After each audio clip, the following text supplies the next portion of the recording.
So Sound of Freedom, I would say it's really good. It's one of those movies, like I was saying before, it seemed like there was some type of stigma going around. Stories about theaters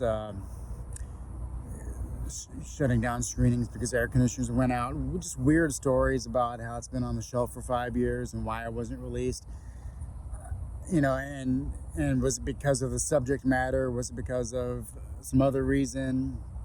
Are people giving it good reviews just to try and get people to watch it because of one way of thinking?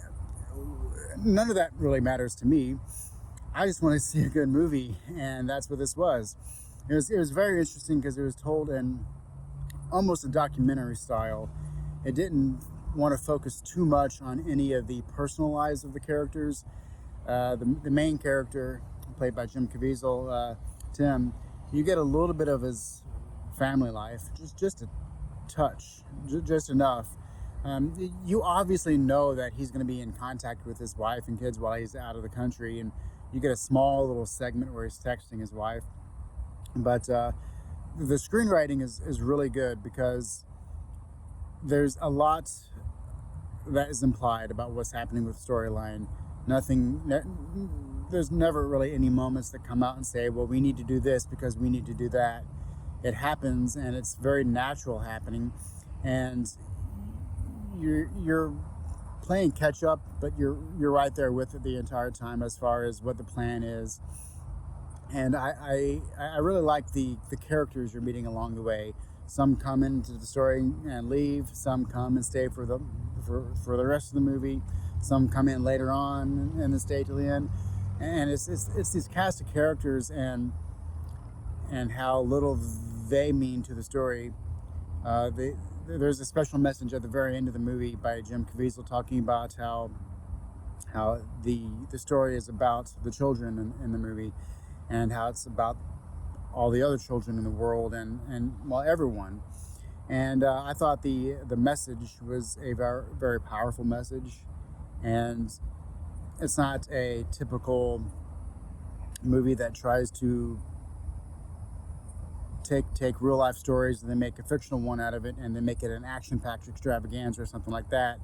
There's very, very little action in this, and it's not supposed to be an action movie, obviously, but it's definitely very psychological and makes you question things. And I would definitely suggest seeing this, no matter how you can. The kind of every once in a while there's interesting things that happen before you go into the theater, or maybe interesting things that happen while you're watching it, or whatever the case may be.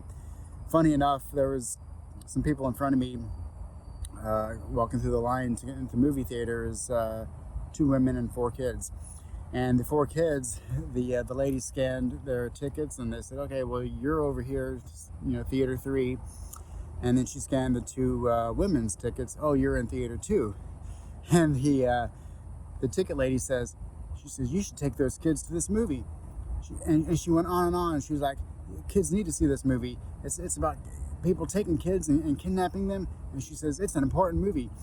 And you can definitely tell that this is a movie for people to talk about amongst one another, refer to everyone.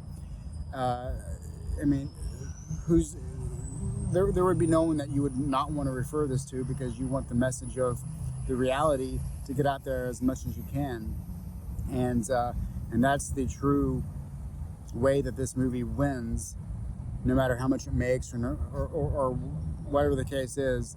Just as long as people get educated, I think that's the most important part. And this movie does a really good job about educating you on what's going on out there.